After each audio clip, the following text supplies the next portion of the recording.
পাঠিয়ে দেওয়ার সময় হযরতে আদম আলাইহিস সালাম একটা ভুল করার কারণে তিনি পাঠিয়েছেন। তিনি এই ভুল করে সংশোধন হয়েছিলেন তাওবার মাধ্যমে, স্বীকারের মাধ্যমে। তিনি স্বীকৃতি দিয়ে তাওবা করে ফিরে এসেছেন, আল্লাহ তার ভুলকে মাফ করে দিয়েছে। কথা বলে না কেন? তার যে ভুলের স্বীকৃতি দোয়া তিনি পড়েছিলেন আল্লাহর শেখানো, রব্বানা যালামনা আনফুসানা ওয়া ইল্লাম তাগফির লানা ওয়া তারহামনা লানাকুনান্না মিনাল খাসিরিন। এই আয়াতের প্রেক্ষাপট আমি পড়েছি শানে নজুল। কিয়ামত পর্যন্ত এই পৃথিবীতে আল্লাহর বান্দারা, আদমের সন্তানেরা যদি এই দোয়া মন থেকে পড়ে আল্লাহর কাছে ফিরে আসতে চায়, আল্লাহ পাক আদম নবীকে যেমন মাফ করে দিয়েছে তাদেরকেও মাফ করে দেবে। এই জন্য অপরাধ করলেও আপনি ফিরে আসেন। আর শয়তানও অপরাধ করেছিল একটা, আদম আলাইহিস সালাম ভুল করেছিলেন একটা, আর শয়তান অপরাধ করেছিল একটা। ও ভুল করে নাই, ও জেনে শুনে এই অপরাধটা করেছে, সেটা সেজদা করে দিতে বলেছিল কিন্তু দেয়নি। ও অহংকার করেছিল, আবা ওয়াস্তাকবারা ওয়া কানা মিনাল কাফিরিন। ও অস্বীকার করেছে এবং অহংকার করেছে, ও কাফের হয়ে গেছে। এরপরেও যদিও ফিরে আসার জন্য বলতো, আল্লাহ আমার ভুল হয়ে গেছে, আপনি আমারেও মাফ করে দেন, আল্লাহ ওকেও মাফ করে দিত। কিন্তু ও তো স্বীকারও করে নাই, আর্গুমেন্ট পেশ করেছে আল্লাহর কাছে। রব্বুল আলামিন ওকে তিনটা জিনিস থেকে বঞ্চিত করে দিয়েছে। কিয়ামত পর্যন্ত আমার আল্লাহ শয়তানকে এই তিনটা জিনিস কোনোদিন দেয়নি, আর দেবেও না। এক নম্বরে শয়তান কোনোদিন মাপ পাবে না। এদিকে তাকান, শয়তান কোনোদিন মাপ পাবে না। দুই নম্বরে শয়তান কোনোদিন জান্নাত যাবে না। আপনি বলেন তো, শয়তান যে মাপ পায় না, জান্নাতে যাবে না, কোন কারণে? না না, দুইটা জিনিস এখানে আমরা অলরেডি বলেছি, আপনি টের পাননি। এটা আপনি পাবেন কোন জায়গায়? এটা সূরা আরাফের ভেতরে আছে। আল্লাহ পাক বলেন, ক্বালা মা মানাআকা আল্লা তাসজুদা ইয আমারতুকা ক্বালা আনা খায়রুম মিন খালাকতানি মিন নারি ওয়া খালাকতাহু মিন তিন। ওরে যখন বললাম সেজদা দিলে না কেন, আমার বিধানটা মানলে না, ও তখন আর্গুমেন্ট পেশ করে বলেছে, আমারে বানিয়েছেন আপনি আগুন দিয়ে, আর এটা বানিয়েছেন মাটি দিয়ে। আমার ভেতরে পাওয়ার আছে, ক্ষমতা আছে, আর ওর ভেতরে কিছু নেই, ও তো পড়ে আছে। হযরত আদম আলাইহিস সালাম কি ছিলেন? পড়েছিলেন। বলেন বলেন, আরো জোরে বলেন। 120 হাত লম্বা, 36 হাত মোটা, পড়ে আছে। আল্লাহ পাক সেজদা দেওয়ার জন্য তাকে আদেশ দিয়েছিল, ফাসাজাদু নাকুল ফাসাম্মা কুলনা লিল মালাইকাতি ইসজুদু লিআদম।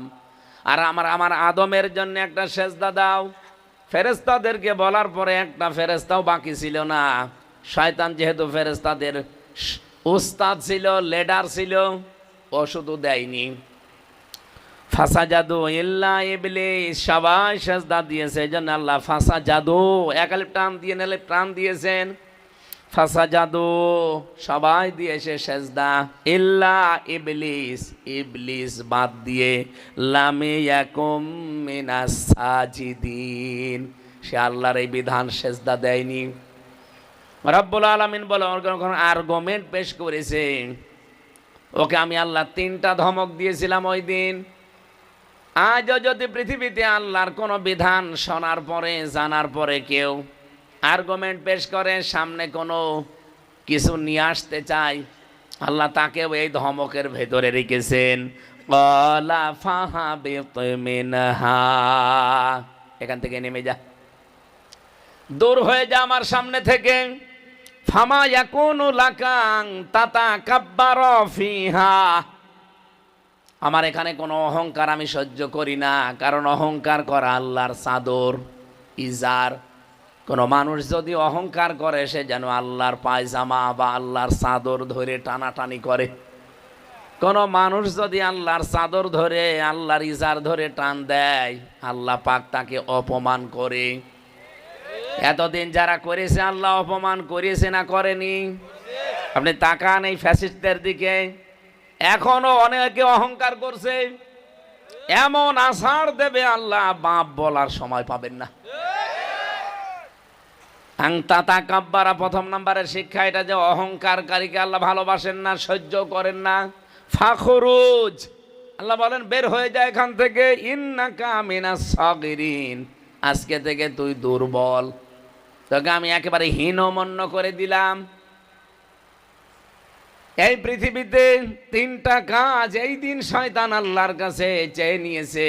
ক্বালাং সিরনি ইলা ইয়াউমি ইউবাসুন, তোমার যে 950 বছর আমি ইবাদত করলাম, কিছুই পাবো না ইবাদতের বিনিময়ে। আল্লাহ বলেন কি বলবি বল, আমি আজকে তোরে দিয়ে দেব। ও বলেছিল আমি হায়াত চাই, বাঁচতে চাই। কতদিন? কিয়ামত পর্যন্ত। দিয়ে দিলাম, যা। শয়তান বাঁচবে কতদিন? কিয়ামত পর্যন্ত। ওর হায়াত আল্লাহ বাড়িয়ে দিয়েছে। এখান থেকে একটা শিক্ষা পেয়েছি আমি, আপনি পেয়েছেন কি বলেন তো? আপনি যে মাথা এরম দোলাইলেন, বলেন।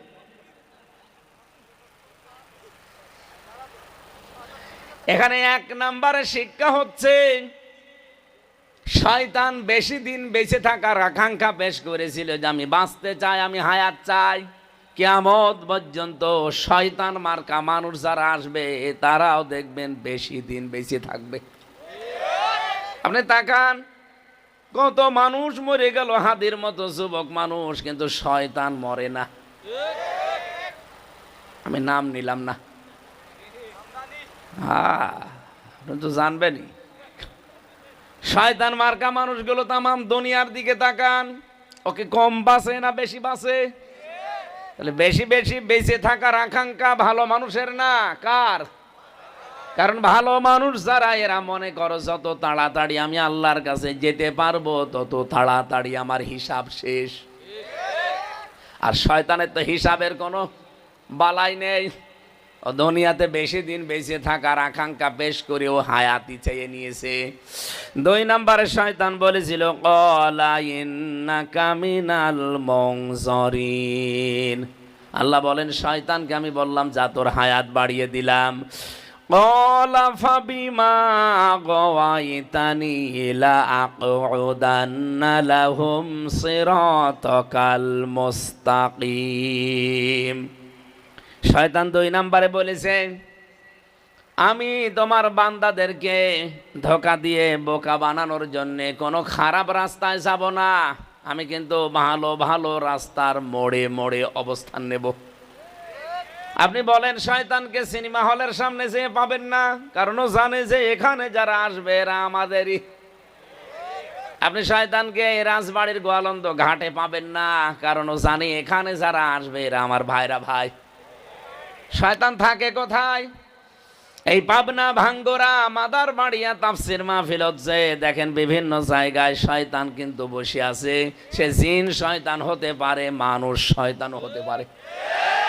ও বসে বসে যারা আসবে তাদেরকে হয়তো ধরে চা খাওয়াবে, অথবা দোকান নিয়ে বসাবে আর ওয়াজ করবে, আমির হামজা এসেছে রাজনীতি করবে, এখানে যাওয়ার দরকার নেই, এখানেই বস, কি বলে এখান থেকে হালকা শোনা যাবে। আপনার বিশ্বাস না হলে চলেন আমি শয়তান দেখাবো। 3 নম্বরে শয়তান বলেছিল, আল্লাহ আমি দুনিয়া চাই, আমাকে দিয়ে দেন, টাকা পয়সা চাই, আমি ক্ষমতা চাই। আল্লাহ বলেন দিয়ে দিলাম। আপনি বলেন আজ পৃথিবীতে যারা টাকা পয়সার মালিক বেশি, এরাই শয়তান মার্কা মানুষ। আপনি একটা করে হিসাব করেন, টাকা পয়সা যাদেরই বেশি, এরাই আল্লাহ রসুলের বিরুদ্ধে বেশি। ক্ষমতা যাদেরই বেশি, এরাই আল্লাহ রসুলের বিরুদ্ধে বেশি। আমার তো মনে আছে 1500 বছর আগের কথা না, এটা এইমাত্র কেবল নাজিল হইল। শয়তান ওই দিন আল্লাহর কাছে স্বীকার না করে, অপরাধের স্বীকৃতি না দিয়ে দুইটা জিনিস থেকে চিরবঞ্চিত। এক নম্বরেও কোনোদিন আর ক্ষমা পাবে না, দুই নম্বরেও কোনোদিন জান্নাতে যেতে পারবে না। আজ যারা অহংকার করেন, সে ক্ষমতার হোক, চেহারার হোক, টাকা পয়সার হোক, প্রভাব প্রতিপত্তির, অথবা এলাকার, বংশের, লেখাপড়ার, যে কোনো অহংকার যদি আপনার ভেতরে বাসা বাঁধে, আপনিও বিশ্বাস করতে পারেন দুইটা জিনিস থেকে আপনি বঞ্চিত। কোনোদিন আল্লাহ আপনাকে ক্ষমা করবে না, দুই নম্বরে কোনোদিন আপনি জান্নাতে যেতে পারবেন না। শয়তান, জিন শয়তান আর মানুষ শয়তান। আমি এই কোরআনে কারিমে পড়েছি, যদি জিন শয়তান কোনো মানুষের ঘাড়ে ভর করে, তাহলে কোরআন শরীফের সূরা নাস, ফালাক আর আয়াতুল কুরসি পড়ে ফু দিলে চলে যায়। কিন্তু মানুষ শয়তান যদি কারো উপরে ভর করে, ওরে পুরা কোরআন শরীফ পড়ে ফু দেবেন, যাবে না। তাহলে এই দেশে যাদেরকে এখন ভর করছে, জিন শয়তান না, সব মানুষ শয়তান। এখন মানুষ যে শয়তান হয় কি কি করলে, আমি একটা বলেছি, কি বলেন তো? অহংকার। বলেন বলেন। আং তাতা কাব্বারা ফিহা, যারা অহংকার করে তাদের জান্নাতে কোনো জায়গা নেই। তাহলে অহংকার করলে মানুষ আর মানুষ থাকে না, কি হয়ে যায়? কত মানুষ কত কায়দায় অহংকার দেখাচ্ছে, আপনি বলেন। দুই নম্বরে যারা অপচয় করে, এরা আর মানুষ থাকে না, এরা শয়তানের ভাই হয়ে যায়। আল্লাহ রাব্বুল আলামিন কোরআনে কারিমে জানিয়েছেন সূরা বানি ইসরাইলের ভেতরে,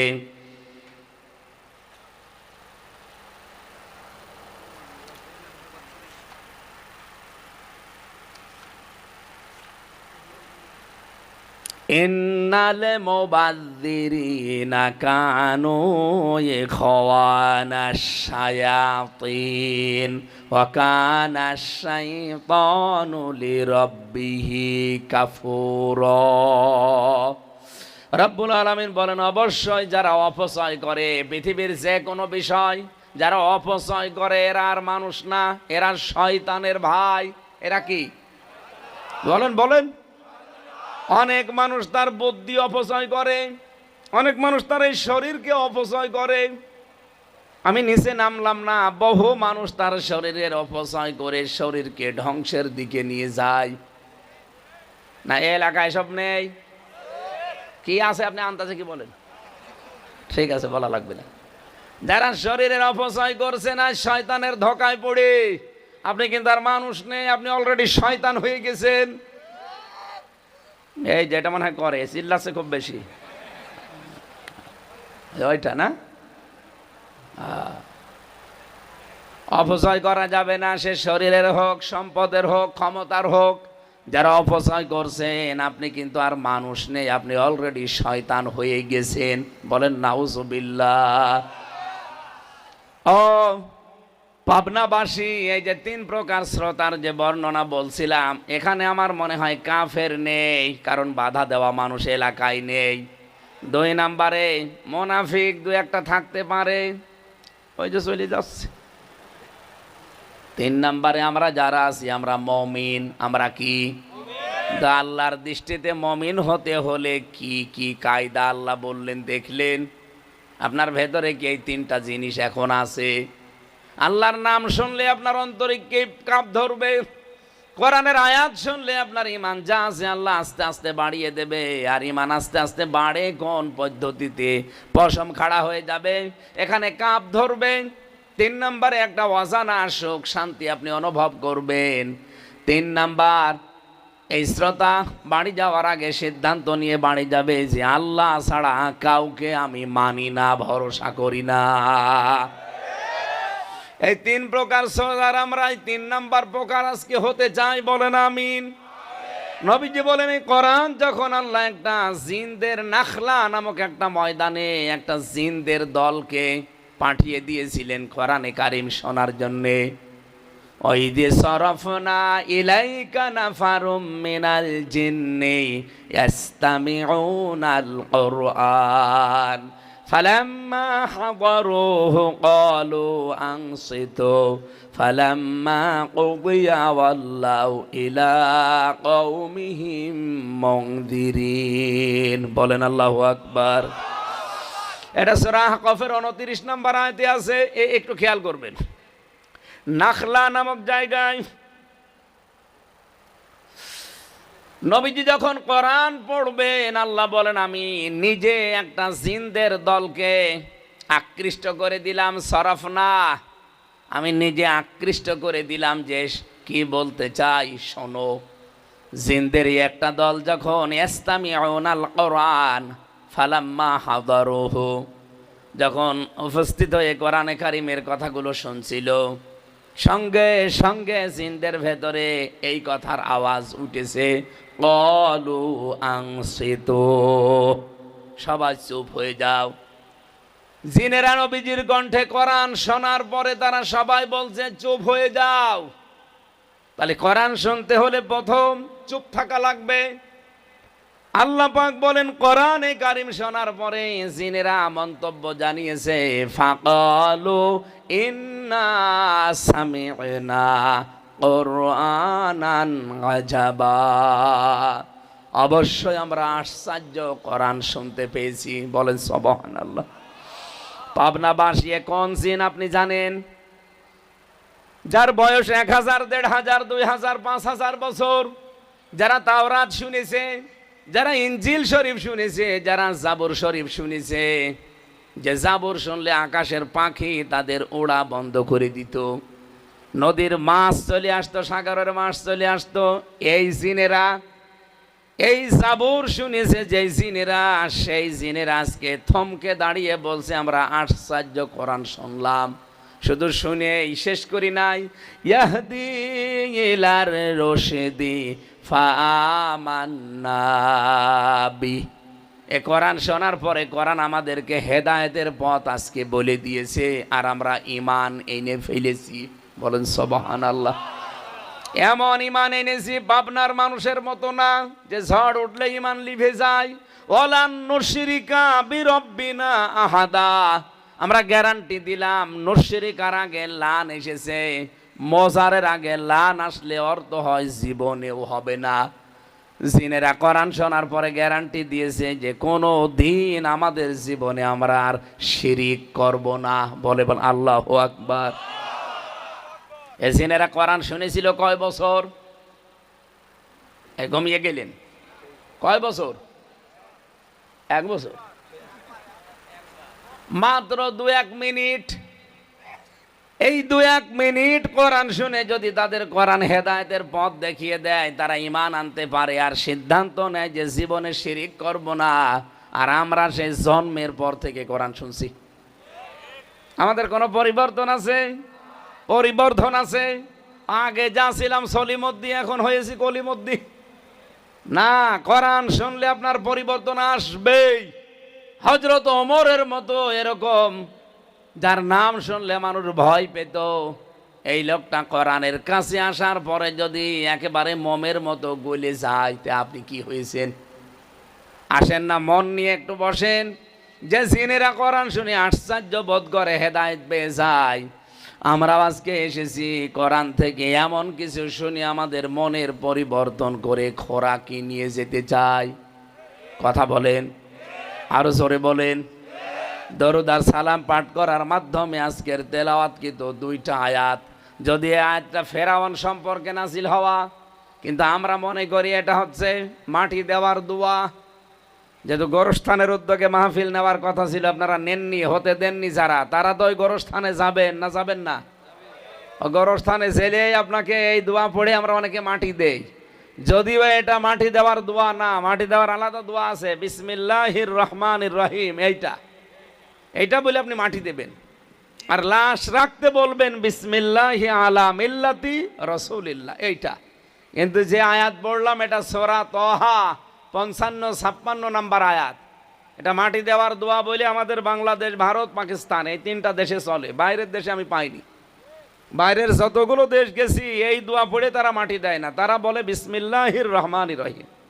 তো আমাদের 3টা দেশ প্রচার করা হয়ে গেছে, প্রচলিত আছে, আপনি যা বলেন মাটি দেওয়ার সময় ওইটা আমি একটু বাংলা করব, শুনবেন না? বলেন বলেন। কোন সূরা যেন? তহা। আরো জোরে বলেন। এটা নবীজির নাম। কোরআন শরীফে নবীজির 33টার উপরে নাম আছে, বিশেষ নাম আছে 7টা, তার ভেতরে এই তহা একটা। নবীজিকে আল্লাহ কোন সময় ডাক দিতেন তহা, কোন সময় ইয়াসিন, কোন সময় মুজাম্মিল, মুদ্দাসসির, অথবা আহম্মদ, মোহাম্মদ, আব্দুন বা আব্দুল্লাহ। এই 7টা, এই 7টা নাম ধরে আল্লাহর নবী স্পেশাল ভাবে আল্লাহ পাক ডাকতেন তাকে। কিন্তু অন্যান্য নামও আছে, তার ভেতরে অন্যতম একটা নাম তহা। এই নাম দিয়ে নবীজিকে আল্লাহ মাঝে মাঝে ডাকতেন আর বিধানগুলো তাকে শোনাতেন। 135টা আয়াত আছে, মাত্র 2টা আয়াত পড়েছি আমার মাথার ভেতরে। এই 2টা আয়াত নিয়ে যত কথা আমি পেয়েছি, এরকম সারা রাত চলে গেলেও এ কথা আজকে শেষ হবে না ইনশাআল্লাহ। আপনারা তাফসির আকারে আপনাদের মাহফিল লিখেছেন, তাফসির আকারে কথা শুনতে চান নাকি কিচ্ছা কাহিনী বলবো, গল্প গুজব করব? আমি তাফসির আকারে আয়াত থেকে শুরু করছি। সূরা তহার 55-56 নাম্বার আয়াত। যারা একেবারে ঘন্টাখানিক শুনে বাড়ি যাবেন তারা হাত তোলেন তো দেখি। দেখেন তো, আরে ভাই ঘন্টাখানিকে আপনি তো হাত তোলেন না, তোলেন। দেখেন কার হাত তোলে না কারা দেখেন।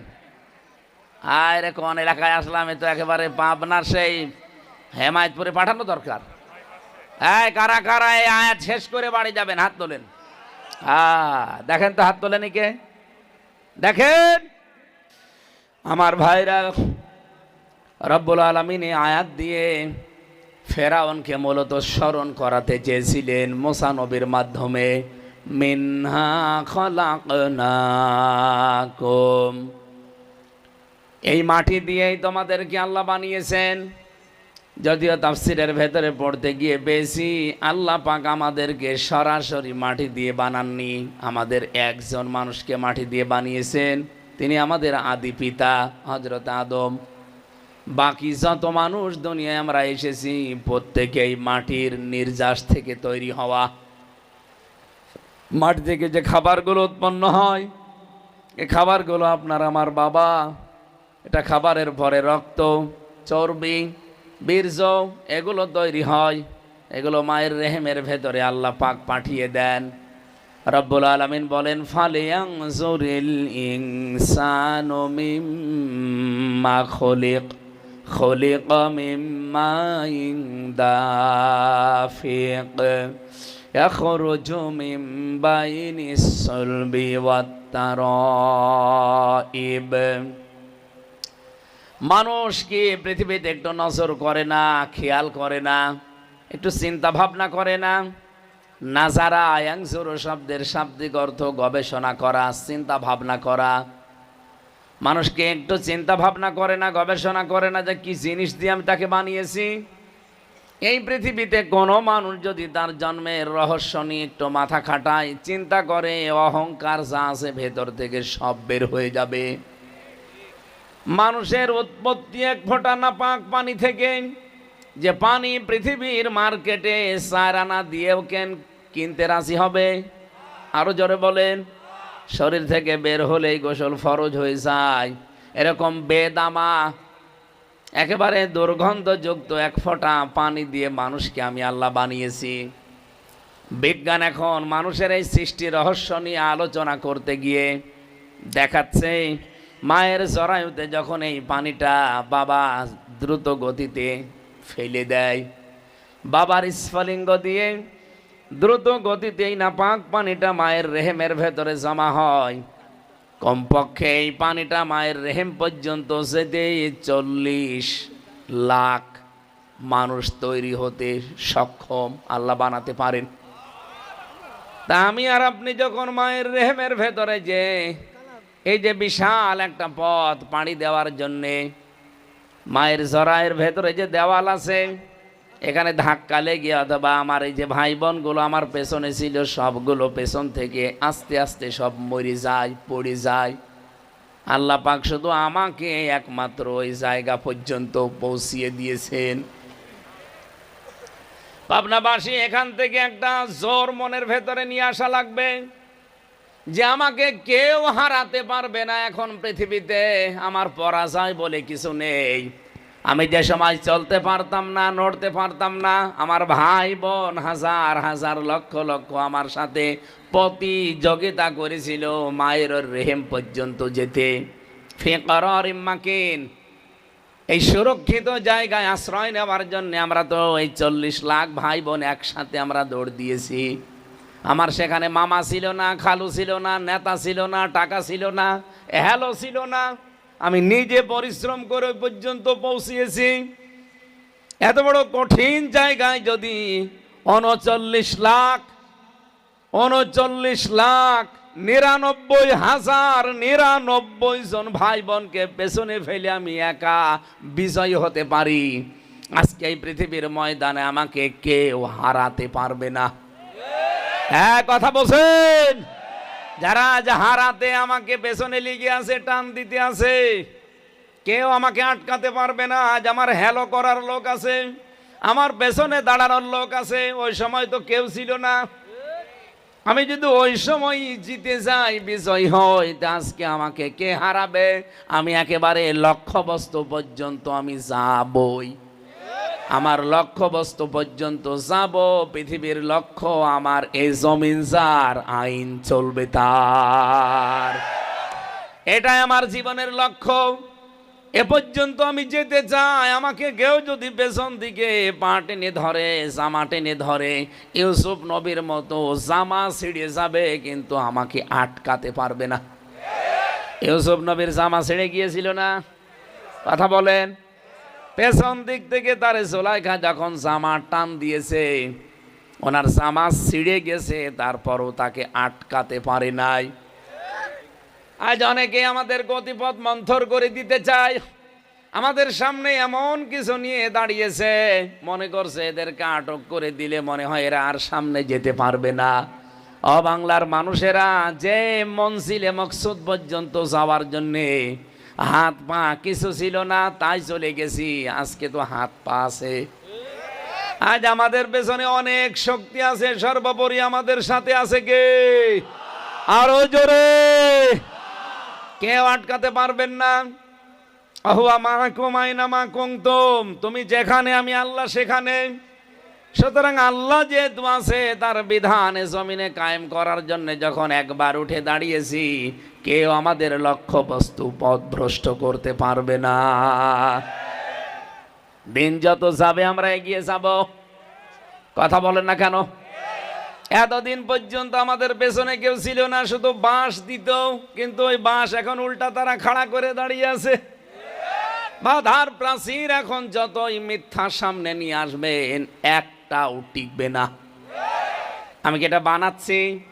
আমি ব্যাখ্যাটা বললাম যে মায়ের জরায়ের ভেতরে আমি প্রতিযোগিতায় ছিলাম।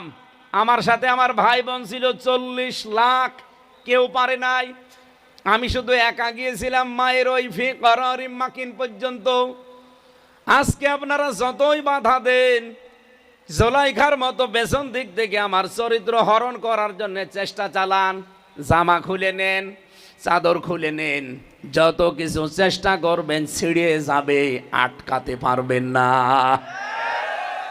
আর যারা আটকাতে চান, বুঝে শুনে আটকাবেন।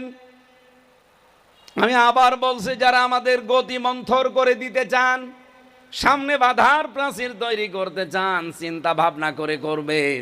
এবারের পৃথিবী ইসলামের পৃথিবী। যা করছেন এখন, সময় যদি আসে এইটা যদি আমরা করি, তখন সহ্য করতে পারবেন তো? এক লোক বউ নিয়ে গেছে চিড়িয়াখানায়, হঠাৎ একটা বাঁদর লাফালাফি করছিল। এ লোকটা দিয়েছে তার স্ত্রীকে একটা কলা কিনে, আম, প্রথমে একটা আম দিয়েছে।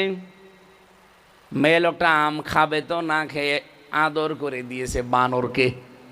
বানর আম নেওয়ার পরে মুখে দেবে তো না, দিয়েছে পেছনে। মেয়ে মানুষ তো রেগে গিয়েছে, এই বানরের মালিক গই, কে রে দেখাশোনা করে? সেও বিয়াদব, এই বানরও বিয়াদব বানিয়েছে। যে রক্ষণাবেক্ষণের দায়িত্বে আছে, ওই লোকটা এসে বলছে, ম্যাডাম চিল্লাবেন না, আপনি তো জানেন না বাস্তবতা। কয়েকদিন আগে আপনাদের মতো এক দম্পতি এসেছিল, আদর করে আমার বানরকে একটা আমও দিয়েছিল। বানর একবারে আম মুখে দিয়েছে, ভেতরে চলে গেছে, কিন্তু আর বের হয় না। শেষ পর্যন্ত খাওয়া দাওয়া বন্ধ, বানর আমার মরিয়ে যাবে। হাসপাতালে নিয়ে বানরের পেছনে চিরে তারপরে আম বের করা হয়। এখনো পর্যন্ত শিলায় শুকিয়ে যায়নি, ওইভাবে আছে। ওর পর থেকে বানরকে কেউ কিছু দিলে মুখে দেয় না, আগে পেছনে দিয়ে দেখে যে বের হবে কিনা। যা করছেন আজ ইসলামের সাথে, ইসলামপন্থী মানুষদের সাথে কারণে অকারণে পায়ে পাড়া দিয়ে ঝগড়া তৈরি করে এই বাংলাদেশকে অশান্ত করার জন্য যা করছেন, সময় আসলে এই আঁটি বের হবে কিনা চিন্তা ভাবনা করেন। এই কথা বলছেন, কারা বলছেন হাত তোলেন তো দেখি। এই তো আলহামদুলিল্লাহ, সব বুঝে ফেলেছেন।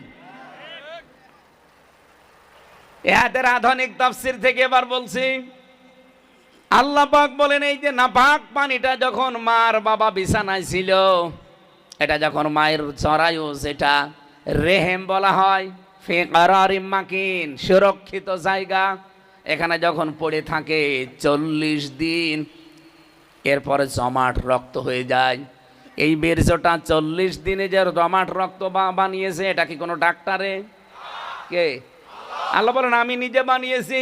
সুম্মা খলাকনান নুতফাতা আলাকাতান ফাখলাকনাল আলাকাতা মুদগাতান ফাখলাকনাল মুদগাতা ইযামা ফাকাসাউনাল ইযামা লাহমা।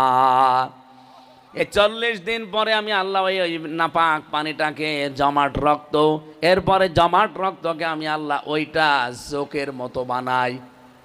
এটা আলাক শব্দের শাব্দিক অর্থ যোগ, ঝুলন্ত। এই ঝুলন্ত অবস্থায় 40 দিন থাকে। এরপরে এটাকে আমি আল্লাহ গোশত দেই, চর্বি দেই, চামড়া দিয়ে একটা ছাউনি দেই, কিন্তু আকারটা এখনো তৈরি হয়নি। 6 মাস একাধারে এগুলো তৈরি করতে থাকে ফেরেশতারা। 40 দিন 40 দিন 40 দিন এভাবেই কাটতে থাকে একাধারে। 6 মাস পর মানুষের ভেতরে ক্ষুধার উদ্রেক দেখা দেয়। এই 6 মাসের ভেতরে আমি আল্লাহ ওই নাপাক পানিটা নিয়ে যে 40 দিন 40 দিনে পাল্টাতে থাকি। এখানে কম্পিউটারের স্ক্রিন দেবেন, আপনাকে আমি দেখাবো যে কি করে পাল্টাই। আল্লাহ রাব্বুল আলামিন বলেন আমি 4টা জিনিস এই 6 মাসের আগেই বানিয়ে ফেলি বাবার ওই নাপাক পানি দিয়ে।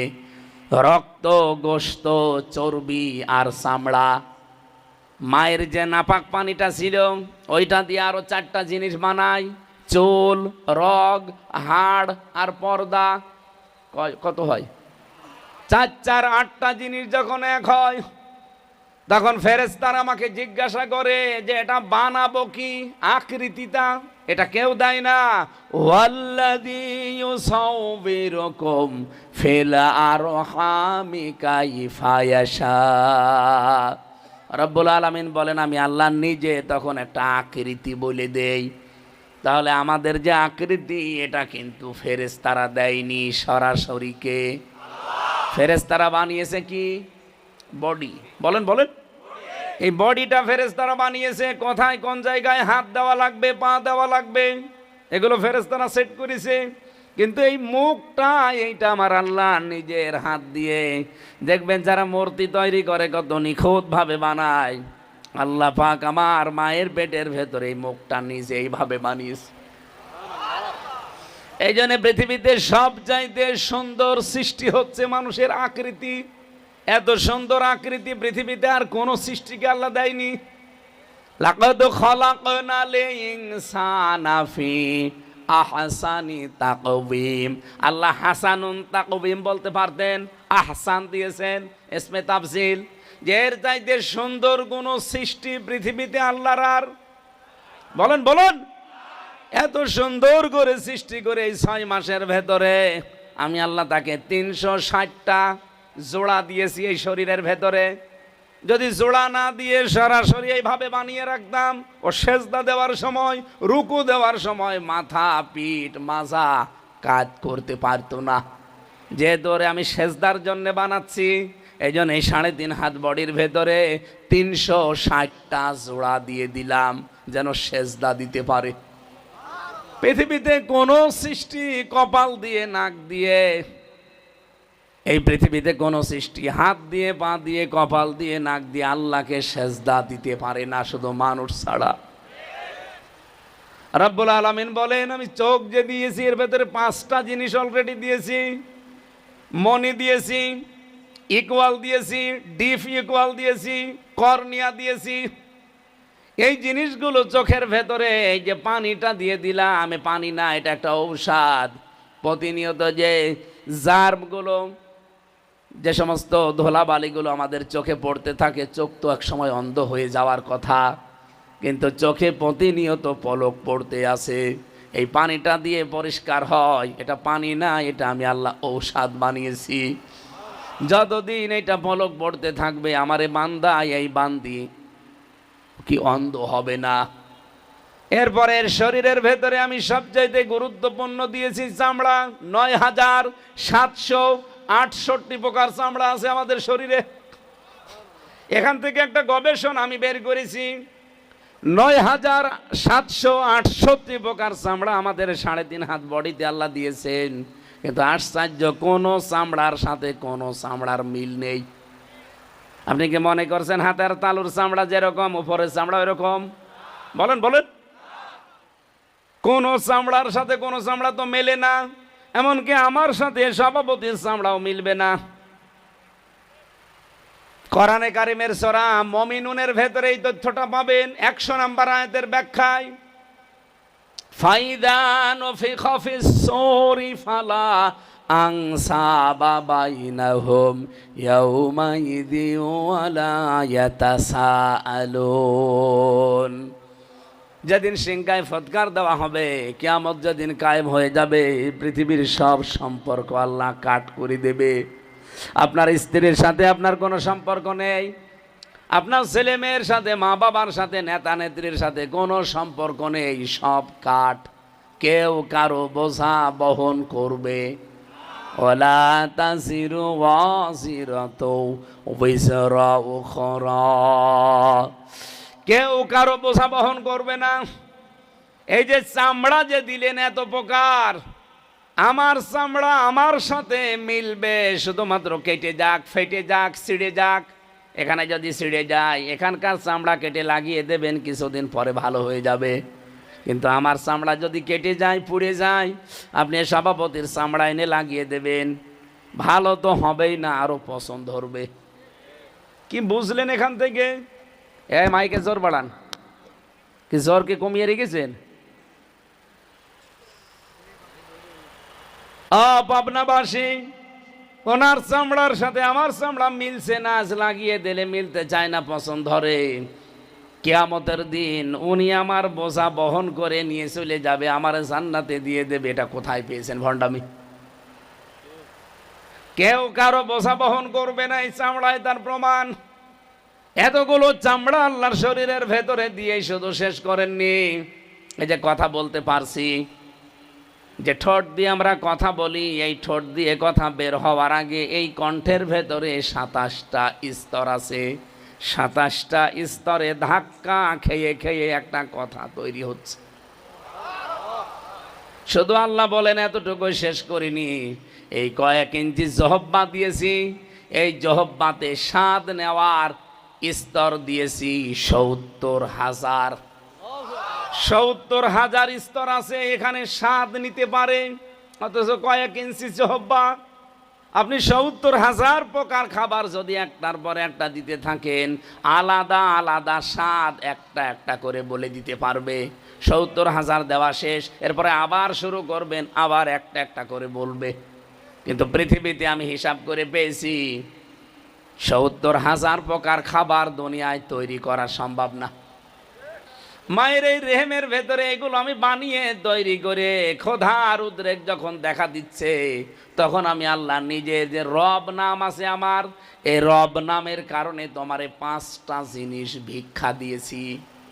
কয়টা?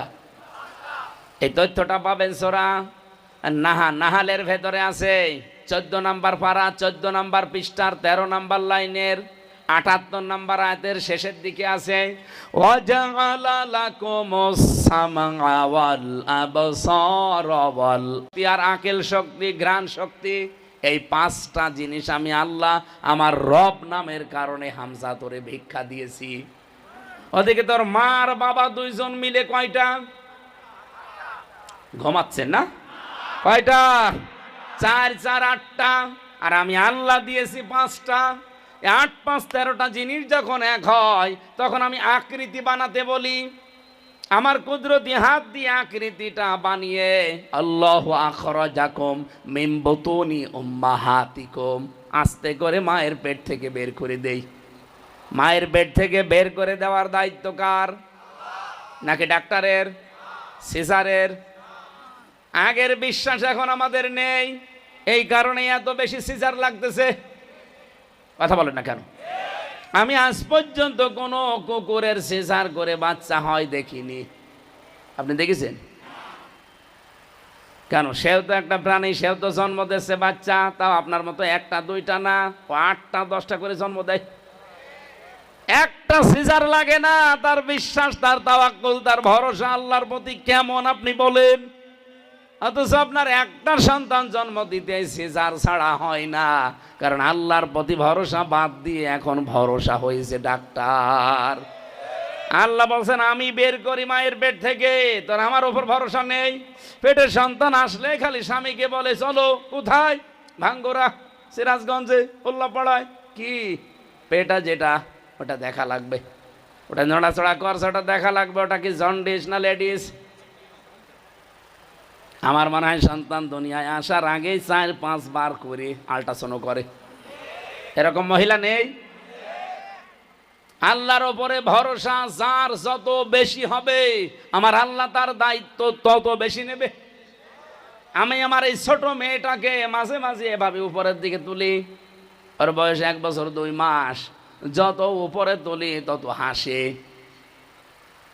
ওর উপরে আর একটা আছে 7 বছর বয়স, ওরে যদি এমনি তুলতে কষ্ট হয়, যদি একটু উপরে তুলি কান্দে। কারণ এই ছোটটার ভরসা আমার প্রতি যেমন আছে, এই বড়টার ভরসা আমার প্রতি নেই। ছোটটার ভরসা আছে যে আমার বাবা উপরে ফেলে দিয়েছে, নিচে হাত ধরে আছে।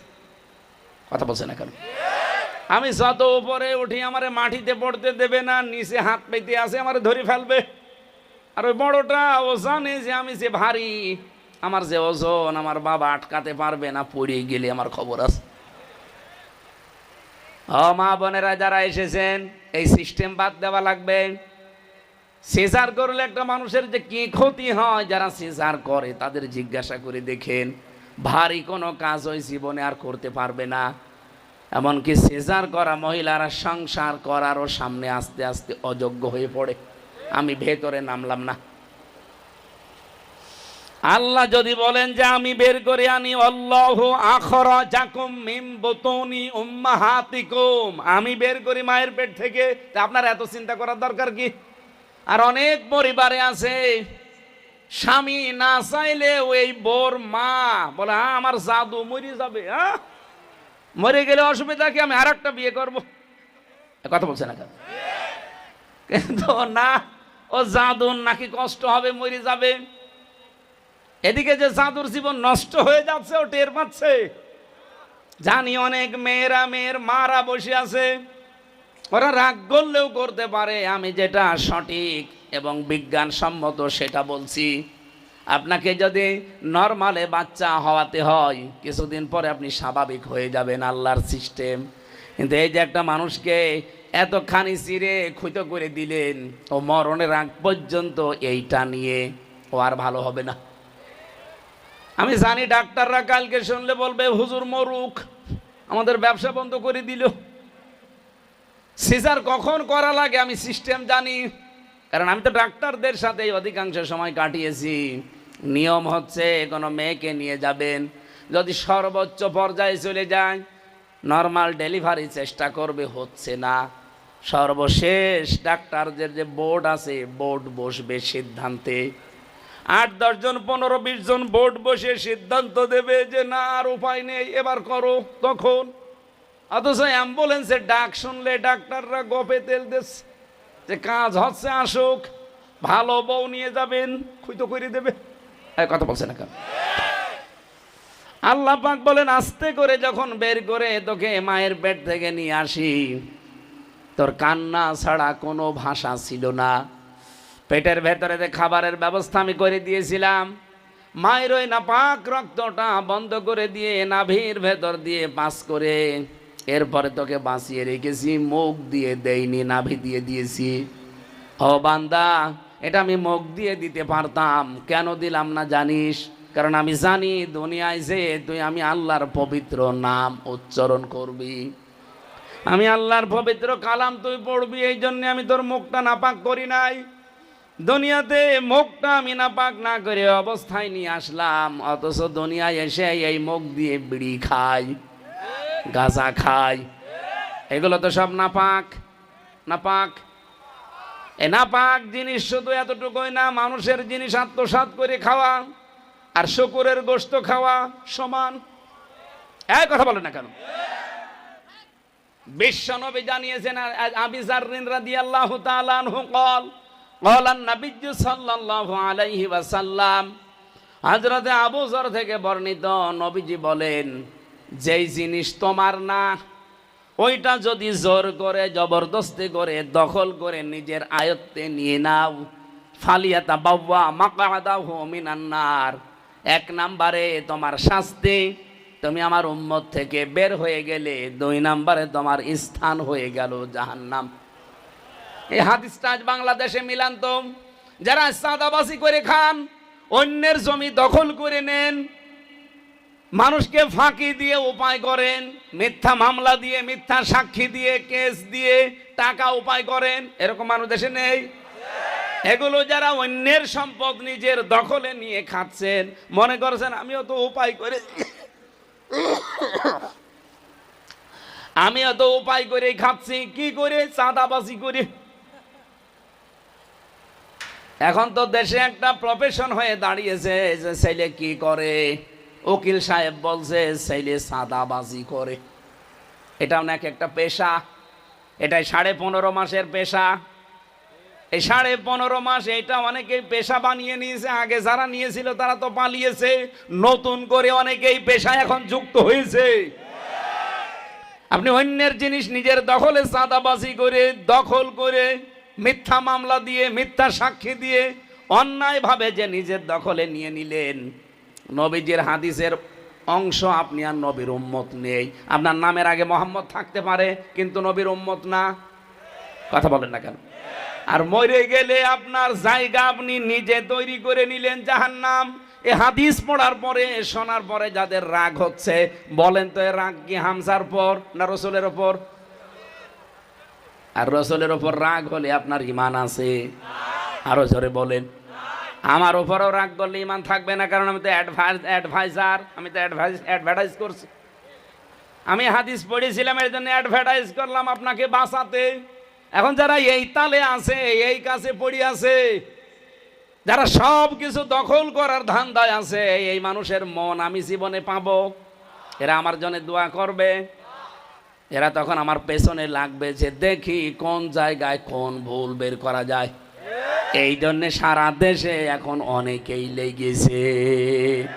আপনি দেখেন সারা দেশে এখন অনেকে এই কায়দায় লেগেছে। ওই সেই 19 সালের 23 সালের কাটিং ভিডিও সামনে নিয়ে এসে বলছে উনি এই দোষ করেছিল, এই করেছিল। কেন এই 7 বছর আগে বললেন না? 3 বছর আগে বললেন না? হঠাৎ করে এখন 5 দিন পরে নির্বাচন, এটা সামনে নিয়ে এসেছেন, তার মানে আপনার আসল জায়গায় হাত পড়েছে।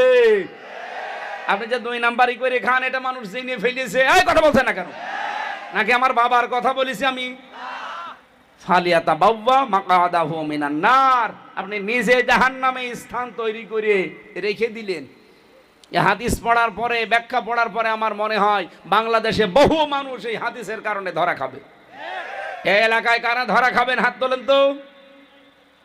একজনও নেই। এই মাল তো সব ভালো মাল, আলহামদুলিল্লাহ। কোন হারাম জিনিস, নাপাক জিনিস, অবৈধ জিনিস এই মুখ দিয়ে দেওয়া যাবে না, দরকার না খেয়ে থাকবেন। সুদের টাকা পাক না নাপাক? বলেন বলেন। এলাকায় কত মানুষ আছে, এখানেও বসে আছে, বলছে ওয়াজ শুনতে এসেছি, ওয়াজ শুনেছে, দরকার হয় আবার খাবো। টাকা ছেড়ে রেখেছে, 1000 টাকা ছেড়ে দিলে মাসে মাসে নাকি 100 টাকা বেশি দেয়, তাহলে 1100 টাকা পাবে। এটা তো পুরাটা হালাল। বলেন বলেন। এই কাজ যারা করছেন এখনই তওবা করা লাগবে যে না, আমি ওই 1000 টাকায় ফেরত নেব, আমি ধার দিয়েছি, আমি এই সুদের টাকাও 100 টাকা বেশি নেওয়া মানে মায়ের সাথে জেনা করার শামিল। যারা এই কাজ আর করবেন না, ছেড়ে দেবেন, হাত তোলেন তো। কয় টাকা ছেড়ে রেখেছেন? এদিকে আসেন, আসেন। কয় টাকা ছাড়া আছে আপনার? আপনার তো হাত তোলার দরকার ছিল না। যার ছাড়া আছে তারে বলেছি। যারা নাকি এই এলাকায় যে নিয়ম নেই, এটা গ্রাম অঞ্চল তো এই জন্য নাও থাকতে পারে। আছে এলাকায় আছে। যদি এলাকায় এই সিস্টেম থেকে থাকে বাদ দেওয়া লাগবে ভাই। আপনি মায়ের সাথে জেনা করে নামাজ পড়ছেন, আপনার নামাজ নেওয়ার জন্য আল্লাহ বসে আছে। বলেন, এটা কি পাগলেও মানবে যে মায়ের সাথে একজন জেনা করে এসে আল্লাহুম্মা আমিন বলছে? ওর হাতের ওপরে বাড়ি দেওয়ার দরকার না? আর কত নিকৃষ্ট কথা এ কথা বলা যায়। একজন মানুষ যত খারাপ হোক, ও মায়ের সাথে জীবনে জেনা করবে? অথচ এই হাদিসকে আমি বানালাম। যারা সুদের 4 আনা খায় ও মায়ের সাথে 33 বার জেনা করে, বলেন নাউজুবিল্লাহ। অথচ এটা বাংলাদেশে এখন আছে না নেই? এই সিস্টেম থাকাকালীন নামাজ পড়ে কি করবেন আর জুব্বা গায়ে দিয়ে সুফি হয়ে কি করবেন? আমরা চাই এই সিস্টেম বাংলাদেশ থেকে তুলে দিতে। আর এটা তুলে দেওয়ার জন্য ওয়াজ করলে হবে, নসিহতে হবে, এটার জন্য আইন পাশ করা লাগবে। আর যেখানে আইন পাশ করা লাগে আবার ইসলামকে আমরা সেখানে নিয়ে যেতে চাই। এটা যদি কারো কাছে রাজনীতি মনে হয়, হ্যাঁ এইটা আমি ওপেন বলছি, এইটা আমার রাজনীতি। আর এইটা যারা জিয়ে রাখতে চান, ওইটা আপনার রাজনীতি না, ওইটা আপনার দুর্নীতি। আপনি এখন বলেন, আপনি কি রাজনীতি করছেন না দুর্নীতি করছেন? এই আপনি রাজনীতি করছেন মানে? আমি বলি যে হ্যাঁ আমি রাজনীতি করি কোরআন দিয়ে, আমারটা ঠিক আছে, কারণ আমি সুদ রাখতে চাই না, ঘুষ রাখতে চাই না। ঘুষ আছে না এদেশে? আদালতে যাবেন, কোর্টের বারান্দার ইট আছে, ইটও টাকা চাবে, টাকা দিয়ে যান। কোন জায়গা আছে আপনি দেখান যেখানে ঘুষ চলছে না? প্রত্যেক জায়গায় নাম পাল্টিয়ে নিয়েছে, বলো হুজুর আমি ঘুষ নেই না, হাদিয়া। কথা বলেন না কেন? অথবা কাজের বিনিময় আমারে দেন। কেন কাজের বিনিময় সরকার আপনাকে দিচ্ছে না? আপনার প্রতি মাসে 50,000 টাকা বেতন আছে 8 ঘন্টা ডিউটি করার কারণে। এরপরেও যদি আপনি আমার ফাইল আটক করে আরো 2,000 টাকা নেন, আপনার এই 50,000-এর সাথে 2,000 52,000 হারাম। এক গ্লাস দুধের ভেতরে যদি 1 ফোঁটা সোনা পড়ে, পুরা দুধ খাওয়া যায়? আরো জোরে বলেন। যাদের এই 52,000 বেতনের ভেতরে আরো 2,000 যুক্ত হবে অবৈধ, পুরা 54,000 টাকায় হারাম, খেতে পারবেন না। ওইটা দিয়ে যদি রক্ত গোশত চর্বি চামড়া তৈরি হয়, ওইটা জাহান্নামে না দিয়ে আল্লাহ জান্নাতে দেবে না। আল্লাহ রাব্বুল আলামিন বলেন, মুখটা পাক করে রেখেছিলাম, এটা পাক রাখার চেষ্টা করো দুনিয়ায়। আমরা যদি মাটি দেওয়ার দোয়া থেকে এই শিক্ষাটা নিতে পারতাম যে না পাক এই মুখ আমি আর করব না, বাংলাদেশে অবৈধ কাজ সব বন্ধ হয়ে যাওয়ার কথা। ঘুষ চলতো না, সুদ চলতো না, এমনকি আমার মনে হয় এই দেশে যারা অবৈধ কালো টাকার ছড়াছড়ি করছে এইটাও বন্ধ হয়ে যেত। এই একটা শব্দ আমাদের হেদায়েত পাওয়ার জন্য যথেষ্ট। সেদিন এক মসজিদে নামাজ পড়ছিলাম, ইমাম সাহেব দেখি উনি হাদিস বলছে, 8টা-10টা হাদিস বলল যে হালাল রুজি উপার্জন না করে আপনার ইবাদত কিন্তু কবুল হবে না। কিন্তু হালাল রুজি উপার্জন করার কি কি মাধ্যম আছে, কি কি করা লাগবে, ওই কর্মসূচিগুলো উনি আর বলে না। আরে ভাই, হালাল রুজি উপার্জন না করলে ইবাদত কবুল হবে না, এ ছাতা পাগলও জানে। কিন্তু এই পদ্ধতি তো অ্যাপ্লাই করা লাগবে। কি কি করলে হালাল রুজি উপায় করা যায়, ওই পদ্ধতিগুলো সামনে নিয়ে আসেন। সুদ ভিত্তিক অর্থনীতি বাদ দিয়ে জাকাত ভিত্তিক অর্থনীতি কায়েম করার জন্য আপনার কি উদ্যোগ আছে? আপনি কয়টা ব্যাংক বানিয়েছেন, কয়টা বীমা বানিয়েছেন? ব্যবসায়িক ক্ষেত্রে আপনি হালাল পণ্য উপার্জন করার জন্য কি কি আরম্ভ করেছেন বলেন দেখি। আপনি খাদ্য উৎপাদনে কি কি পদক্ষেপ নিয়েছেন? শুধু ইমামতি করে বসে থাকলে আপনার হবে? বাস্তবে তো আপনার কাজে লাগানো লাগবে। আমি নিজেও বাঁচতে চাই, আমার জাতিকে বাঁচাতে চাই। কথা বলেন না কেন? খালি হাদিস বলে আমি শেষ করে দিলাম। বাস্তবে যদি এই পদক্ষেপগুলো সাথে নিতে পারি, এই সমাজ হবে সোনাই সোহাগা। আরো জোরে বলেন ঠিক কিনা? আগামীর বাংলাদেশ আমরা এইভাবে গড়তে চাই। মুখটা যেহেতু আল্লাহ পবিত্র রেখে দিয়েছিলেন মায়ের পেটে, আগামী সবার মুখ আমরা আগামীতে পবিত্র রাখবো। আর রাখতে হলে জাকাত ভিত্তিক অর্থনীতি কায়েম করা লাগবে। জাকাত যতদিন রাষ্ট্রীয়ভাবে কায়েম না হবে, ততদিন এই দেশে ফেরেশতা জিবরাইল আসলেও সুদ থেকে বাঁচতে পারবে না। কি কথা বলছেন না কেন? আমার এই যে টুপিটা সুন্দর না? এ কয়েকজন বলল সুন্দর কিনা? এর ভেতরে সুদ আছে। এই যে চাদরটা, এর ভেতরে সুদ আছে। দেখতে তো ভালোই মনে হচ্ছে, আল্লাহর নাম লেখা। প্রশ্ন আসতে পারে, এই আল্লাহর নাম লেখা, আয়াত লেখা, এর ওপরও সুদ? হ্যাঁ আছে। কারণ এটা যে ফ্যাক্টরিতে তৈরি হয়েছে, ফ্যাক্টরির মালিক লোন নিয়েছে ব্যাংক থেকে, আর ব্যাংক তো এমনি এমনি লোন দিয়ে দেয়। এই টুপিটা যে ফ্যাক্টরিতে তৈরি হয়েছে, ফ্যাক্টরির মালিক লোন নিয়েছে। এখন এটা বাঁচাতে হবে, এই রুমালটা বাঁচাতে হবে, টুপিটা শুধু ওয়াশ করে দিলেই বেশি যাবে? বলেন বলেন, কি করা লাগবে? জাকাত ভিত্তিক অর্থনীতি এই দেশে রাষ্ট্রীয়ভাবে কায়েম করা লাগবে। তাহলে ব্যাংকে সুদ থাকবে না, জাকাতের অর্থ পড়ে থাকবে, ওখান থেকে সরকার কালেকশন করবে। যারা উদ্যোক্তা হতে চায় তাদেরকে সাহায্য করবে এই দেশের সরকার। কেউ বেকার থাকবে না। কোটি কোটি টাকা জাকাত উত্তোলন হবে, ওখান থেকে কোটি কোটি যুবকের কর্মসংস্থান তৈরি হবে। এখন ব্যাংক থেকে আপনাকে ঋণ দেবে, কিন্তু সুদ মুক্ত।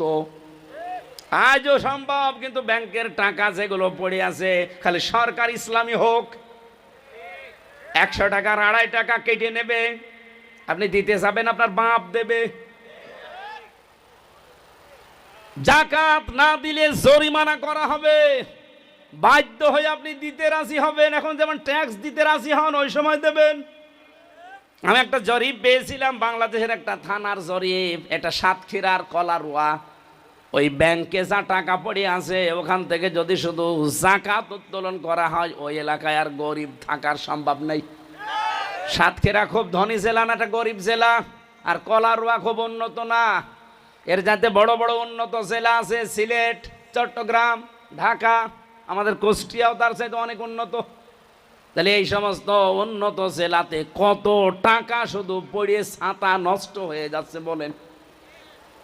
99.5 বিলিয়ন মার্কিন ডলার আমরা ঋণী হয়ে আছি এখন। এই যেমন হয় খুব বেশি 10 দিন আগের জরিপ। আর এই দেশ থেকে 15.5 বছরে শুধু এই ফ্যাসিস্টরা পাচার করেছে, এই দেশ থেকে পাঠিয়ে দিয়েছে অন্য দেশে 94.4 বিলিয়ন মার্কিন ডলার। এই টাকাগুলো যদি পাচার না করে এই দেশেই বিভিন্ন প্রতিষ্ঠানে তারা কাজে লাগাতো, আর যদি সত্যি এদেশে জাকাত কায়েম হয়ে যেত সরকারিভাবে, আল্লাহর কসম দুনিয়ার মানুষের কাছে আজ আমাদের হাত পাতা লাগতো না। বিশ্বের উন্নত দেশগুলো আমাদের দেশে এসে ব্যবসা করত, বিশেষ করে চীন, তুরস্ক, আমেরিকা, রাশিয়া। এরা এসে এই দেশে লক্ষ লক্ষ কোটি কোটি মানুষের কর্মসংস্থান তৈরি করে দিত। তখন আমাদের দেশ থেকে 8 লাখ 10 লাখ খরচ করে মালয়েশিয়াতে যেয়ে, সিঙ্গাপুরে 17 লাখ 20 লাখ টাকা খরচ করে যায়, ইটালিতে 22 লাখ 25 লাখ টাকা খরচ করে যায়। যে উপায় করে কয় টাকা? আমি নিজে দেখেছি, মালয়েশিয়াতে যে মাত্র 30-35 হাজার টাকা উপায় করছে। কি করেন ভাই? রাস্তা ঝাড়ু দেয়, দর্জির কাজ করে, অথবা হোটেলে থালা বাসন ধোয়। বেতন কত বাংলাদেশের টাকায়? 30,000, 35,000, 40,000 টাকা। খেয়ে দে খুব বেশি হলেও 12-13,000, 15,000 থাকে। খরচ হয়েছে কত আপনার আসতে? 8 লাখ, 8.5 লাখ, 10 লাখ। কেন এগুলো খরচ হচ্ছে? এত ঋণ তো হওয়ার কথা না।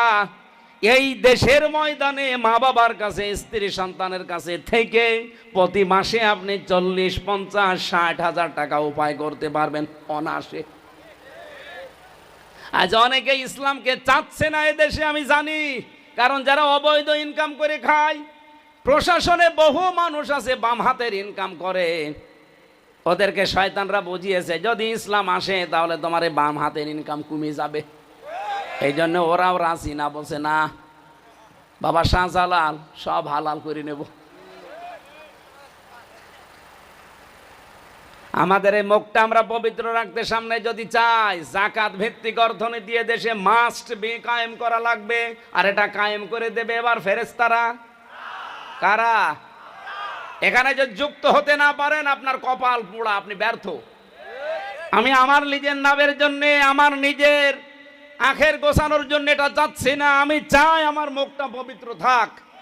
যেটা মায়ের পেটের ভেতরে আল্লাহ পবিত্র রেখেছিলেন, দুনিয়ার এই 60, 70, 80 বছরের জীবনে আমি নাপাক করে ফেলবো কোন কারণে? আমি ইচ্ছা করলেও পারছি না, কারণ এই যে টুপিটা তৈরি হয়েছে কোথায় দেখতে পাচ্ছেন না? বলেন সম্ভব কেন? আপনি যান মালয়েশিয়া, যান আপনি সৌদি আরবে, ব্রুনাই, এই মুসলমান দেশগুলোতে তারাও ব্যাংক চালায় কিন্তু সুদ নেই।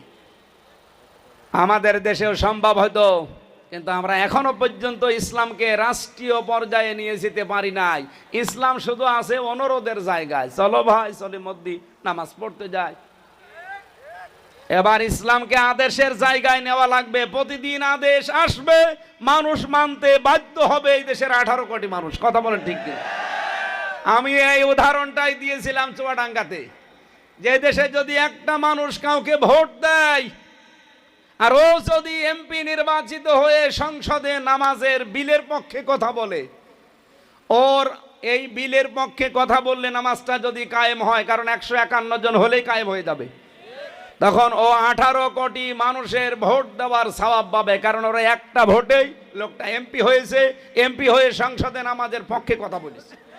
তো এটা তো আমি ব্যাখ্যায় বলেছি, যে ভুল কোন জায়গায়। অথচ আমাদের বিরুদ্ধে যারা ওই যে অবৈধ ইনকাম করে খায় বাম হাতের, তারা বলছে হ্যাঁ উনি একটা ভোট দিলে 18 কোটি ভোটের সওয়াব পাওয়া যাবে। এ বানানো হাদিস, বানানো হাদিস। হাদিসকে তোমার কাছে শেখা লাগবে। যারা এই ফতোয়াবাজি করে তাদের পেটে বম মারার পরে যদি সূরা ইখলাস শুদ্ধ করে বলতে পারে, আমি ওর ছাত্র হব। নিয়ে আসেন তো ওই ফতোয়াবাজগুলো। ওই চাঁপাই নবাবগঞ্জে 2 জন ছিল, স্বামী আর স্ত্রী, খালি ফতোয়াবাজি করে। এখন পাবনা একটা হয়েছে, ওর পেটে বম মারলে যদি সূরা ফাতিহা শুদ্ধ করে আমার সামনে বলতে পারে, ওকে আমি মিষ্টি খাওয়াবো। নিয়ে আসেন। খালি ফতোয়াবাজি করে বসে বসে, ইসলামের বিরুদ্ধে ফতোয়া দেয়, আলেমদের বিরুদ্ধে। সরাসরি তো বলতে পারে না কোরআন মানি না। কোরআন আলা মানুষ কি করে বিপদে পড়ে সেই কাজ করে। আমরা ফতোয়া আন্দাজে দেই না, ব্যাখ্যাগুলো পড়ে শুনে বুঝে দেই। আমাদের মুখ আমরা আর সামনে নাপাক করে রাখতে চাই না, পাক এবং পবিত্র করে আল্লাহর কাছে যেতে চাই। অফিহা নুঈদুকুম, এই মাটির ভেতরেই তোমাকে আবার আল্লাহ রেখে যাবে। এখানে এমনি এমনি রেখে যাবে, রাখার পরে যে শুরু হবে ওটা যেন শুরু না হয়। এই জন্য দুনিয়ার এই ছোট্ট জীবনে নিজের জীবনকে সংশোধন করা লাগবে। আমিনহা নুখরিজুকুম তারাতান উখরা, আল্লাহ বলেন এখান থেকে আবার আমার কাছে জবাব দেওয়ার জন্য তোরে তুলব। এই কথাগুলো ফেরাউনকে মুসা নবী শুনিয়েছিল। ওয়ালাকাদ আরাইনাহু আয়াতিনা, আমার আয়াতগুলো, নিদর্শনগুলো তাকে আমি বিভিন্ন দেখিয়েছি। মুসা নবী, হযরতে মুসা, হারুন মিলে ফেরাউনকে নিদর্শন দেখিয়েছিল সর্বমোট 9টা। কয়টা? বড় বড় নিদর্শন দেখিয়েছে। কুল্লাহা ফাকাদ্দাবা ওয়া আবা, আল্লাহ বলেন প্রত্যেকটা অস্বীকার করেছে আর মিথ্যা মনে করেছে। এই জন্য ফেরাউনের কপালে হেদায়েত ছিল না। আজ যারা আল্লাহর কোরআনের কথা শোনার পরে মিথ্যা মনে করেন, অহংকার করেন, মুখ ফিরিয়ে চলে যান, কয়দিন যাবে না, আর শরীরের শক্তি শেষ হয়ে যাক, শেষে বলবেন হুজুর কলেমা পড়িয়ে দেন। কলেমা না, তখন আপনাকে রাম রাম পড়াবো। ওই যে ভারতে এখন পড়াচ্ছে না, জয় শ্রীরাম না বলে মেরে ফেলছে, আপনাকে ওইটা পড়াবো। এই কথা বলেন না কেন? আপনি যেমন কুকুর তেমন মুগুর দেওয়া লাগবে আপনাদের। আল্লাহ আমাদের হেদায়েত দান করেন, বলেন আমিন।